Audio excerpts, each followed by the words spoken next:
اشفاق احمد رحمہ اللہ ماشاءاللہ بہت بڑے ادیب گزرے ہیں، وہ کہتے ہیں کہ کبھی بھی کسی انسان کی طرف سے اپنی ناقدری پر نہ کڑنا، کبھی بھی کسی انسان کی طرف سے اپنی ناقدری پر نہ کڑنا، کیونکہ قدر و قیمت کا تعین ہمیشہ وقت کرتا ہے اور درجات اوپر متعین ہوتے ہیں۔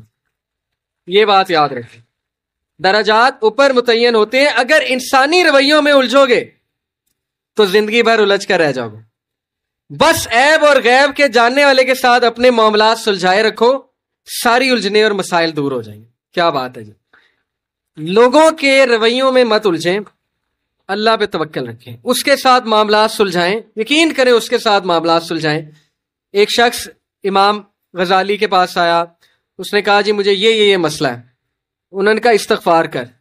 بڑا حیران ہوا، کہتا ہے میں آپ کو مسئلہ بتا رہا ہوں، آپ کہہ رہے استغفار، کہتے استغفار کر۔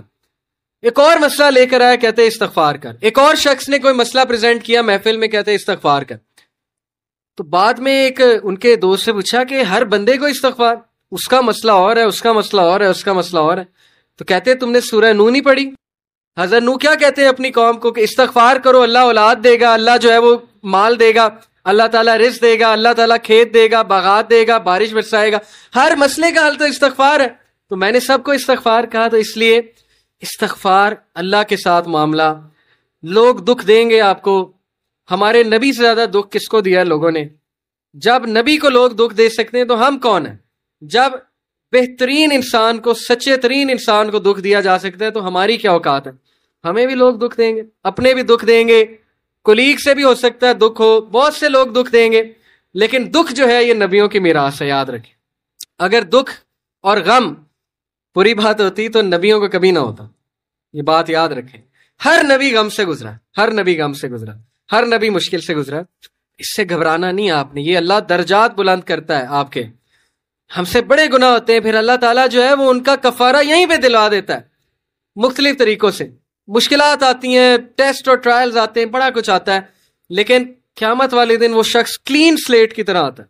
حدیث میں آتا ہے کہ قیامت والے دن کچھ لوگ بالکل کلین آئیں گے، ان کا اعمال نامہ صاف ستھرا ہوگا، تو کہا جائے گا یہ وہ لوگ ہیں جن کو دنیا میں بڑی مشکلات فیس کرنا پڑی لیکن صبر کیا انہوں نے اللہ کے فضل سے، اور آج اس نتیجے میں قیامت والے دن کچھ نہیں ہے ان کے اعمال میں، یعنی برائی کچھ نہیں ہے، صرف ان کے اعمال میں اچھائی ہے۔ تو یہ مشکلات کا وبشر الصابرین، کہ بے شک اللہ سبحانہ و تعالیٰ صبر کرنے والوں کو بشارت دیتا ہے اور کہتا ہے کہ سلوٹ تمہیں لگے گا فرشتوں سے، اور اللہ تعالیٰ تمہیں سلام پیش کرتا ہے۔ اور قرآن میں صبر کا جو لفظ ہے یہ 100 بار تقریباً آیا، صبر کا لفظ جو ہے قرآن میں 100 بار آیا، اور جنتیوں کی سب سے بڑی خوبی صبر ہے کہ یہ صبر کرتے تھے، غم پہ صبر، برے رویوں پہ صبر۔ صبر کا مطلب ہے برداشت کر جاتے تھے، لڑائی نہیں کی، بلا وجہ پھڈے نہیں کیے، صبر کر گئے، پی گئے، غصے کو پی جانے والے، یہ بہت پسند ہے، اللہ سبحانہ تعالیٰ کو بہت پسند ہے۔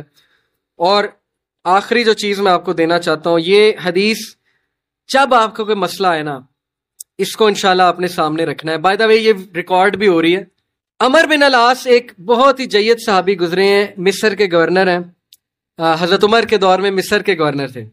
تو عمر بن العاص سے ایک صحابی کہتا ہے، جب وہ گورنر ہیں رسول اللہ صلی اللہ علیہ وسلم کی، ظاہر ہے اس دنیا سے پردہ فرمانے کے بعد عمر بن العاص جب گورنر بنے حضرت عمر کے دور میں، تو عمر بن العاص سے ایک صحابی نے کہا کہ میں نے نبی صلی اللہ علیہ وسلم سے سنا ہے کہ رومی قیامت کے نزدیک غلبہ پا جائیں گے، اور آج ایسے ہی ہے۔ رومی سے مراد یہ کرسچن ہے، تو آج آپ دیکھیں یورپینز کافی غلبہ پا گئے۔ تو عمر بن العاص مسکرائے، انہوں نے کہا کہ مجھے سمجھ ہے کیوں پا جائیں گے۔ تو بڑا حیران ہوئے، کہتے کیوں؟ کہتے میں نے ان پہ حکومت کی ہے، میں آپ کو ان کی 5 باتیں بتاتا ہوں، میں آپ کو ان کی 5 خصوصیات بتاتا ہوں جس کی وجہ سے غلبہ پا جائیں گے۔ یہ ان کا ویو ہے عمر بن العاص کا کہ دیٹس وائی یہ لوگ غلبہ پا جائیں گے قیامت والے دن۔ انہوں نے کہا کیا ان میں 5 خصوصیات ہیں؟ آپ نے حکومت کی ہے ان پہ۔ پہلی خصوصیت کہ جب ان پہ کوئی مشکل آتی ہے نا، ایک دم گھبراتے ہیں، لیکن محاسبہ کر لیتے ہیں مشکل آئی کیوں، کوستے نہیں رہتے قسمت کو، ہائے میں مر گیا، ہائے میں لٹ گیا، میری قسمت برباد ہوگی، نہیں، مشکل آئی گھبرائے، اس کے بعد بیٹھے سوچا آئی کیوں تھی، ہماری وجہ سے آئی تھی، کہیں میرا رویہ تو غلط نہیں ہے، کہیں میرے سے کوئی خطا تو نہیں ہوئی، کہیں سب سے پہلے کس کے بارے میں سوچنا ہے؟ اپنے بارے میں، کہ یار میری کیا غلطی تھی، میری یہ سب سے پہلے انگلی ادھر ہونی چاہیے، اس کے بعد انگلی وہاں ہونی چاہیے. اچھا حالات میں تو نہیں کوئی مسئلہ، میری اسٹریٹجی تو کوئی غلط نہیں تھی، کہیں کسی کو میں نے غلط دوست تو نہیں بنا لیا، کہیں میں نے زندگی میں کوئی غلط رازدان تو نہیں بنا لیا، وغیرہ وغیرہ. سب سے پہلے انگلی اپنی طرف، اس کے بعد سوچنا ہے بائیں. تو سب سے پہلی کوالٹی کہ جب مشکل مصیبت آتی تو سوچتے ہیں کہ یار یہ آئی کیوں، اور جب ٹھوکر پڑتی ہے تو ریکوری جلدی ہے، ریکور ہو جاتے ہیں. ریکوری جلدی ہے، یعنی میں آپ کو مثال دیتا ہوں. انٹرویو میں کوئی فیل ہو گیا، مثال ہے، نہیں ہوا اس کا ٹیسٹ پاس. اب کیوں نہیں ہوا؟ اگر تو رونے لگ جائے گا تو رونے سے تو ٹیسٹ پاس نہیں ہوگا. سوچے کیوں نہیں ہوا، میرے ویٹ میں کمی تھی، کیا مسئلہ کیا تھا، یا انسٹرکٹر سے کوئی کمی کوتاہی ہوئی، کیا ہوا ہے. یہ پہلی بات. دوسری بات، ریکور کریں، پھر دیں، ریکوری مارے نا، صرف ہاتھ میں ہاتھ دھرے تو نہیں بیٹھے رہنا. تیسری بات، جب میدان جنگ سے بھاگ جاتے ہیں، کھڑے نہیں رہتے بے وقوفوں کی طرح، بھاگ جاتے ہیں. جب مارکے میں دیکھیں نقصان ہو رہا ہے، بھاگ جاتے ہیں. یہ بھی عقل مندی ہے، یقین کریں. اس میں کوئی وہ نہیں ہے کہ بندہ ڈرپوک ہو گیا.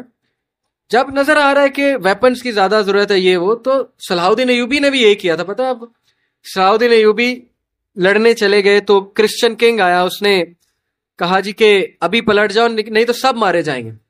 تو صلاح الدین ایوبی نے سوچا، ارد گرد جائزہ لیا، کہتے ٹھیک ہے. وہ مسلمان سولجر حیران کہ ہمارا بادشاہ کیسے پلٹ گیا ہے، اتنا تقویت والا بادشاہ. تو ایک شخص لڑنے آ گیا، کہتا کہ یہ کیا آپ نے پلٹا لیا سب کو، ہم یروشلم فتح کرنے گئے تھے. تو خدا ایسے لوگوں کو جو ہے وہ وکٹری نہیں دیتا. اس نے بڑی سخت بات کر دی. صلاح الدین ایوبی نے کہا کہ نہ وہاں پانی تھا، نہ وہاں پہ کوئی سازگار میدان تھا لڑنے کے لیے، میں نے جائزہ لے کے میں پلٹاؤں. ایسی بات نہیں ہے کہ ہم ڈرپوک ہیں یا ڈر کے پلٹے ہیں، جائزہ لیا بھی میں نے، ابھی نہیں ہے حملہ کرنا سازگار نہیں ہے. تو مسلمان عقل مند بھی ہوتا ہے.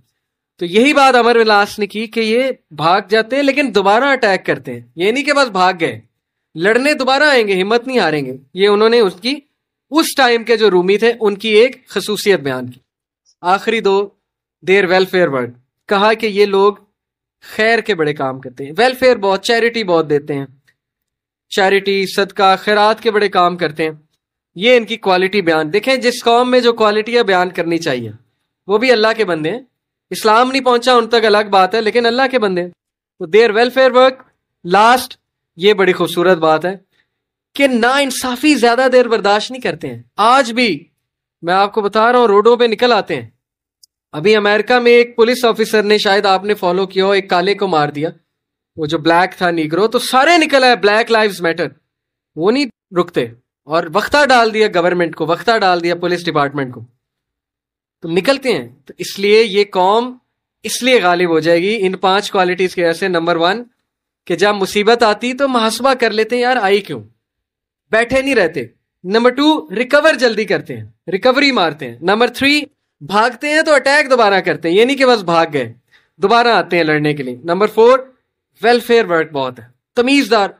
اور آخری بات، نا انصافی کو ریزسٹ کرنا، زیادہ دیر نا انصافی برداشت نہ کرنا، نکل آنا، اٹھنا، کھڑے ہونا، چیلنج کرنا اسٹیٹس کو. یہ بہت امپورٹنٹ بات ہے. اور یقین کریں ساری امید آپ سے.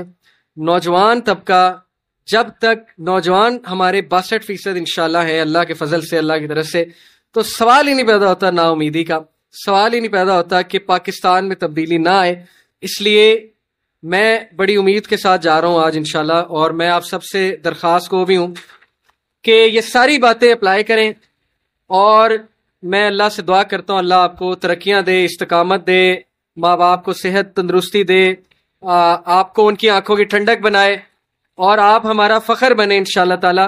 اور آپ کی وجہ سے میں بہت پر امید انشاءاللہ تبدیلی آئے گی. جزاک اللہ خیر. سبحانک اللہم و بحمدک، اشہد ان لا الہ الا انت، استغفرک و اتوب الیک. السلام علیکم و رحمۃ اللہ وبرکاتہ.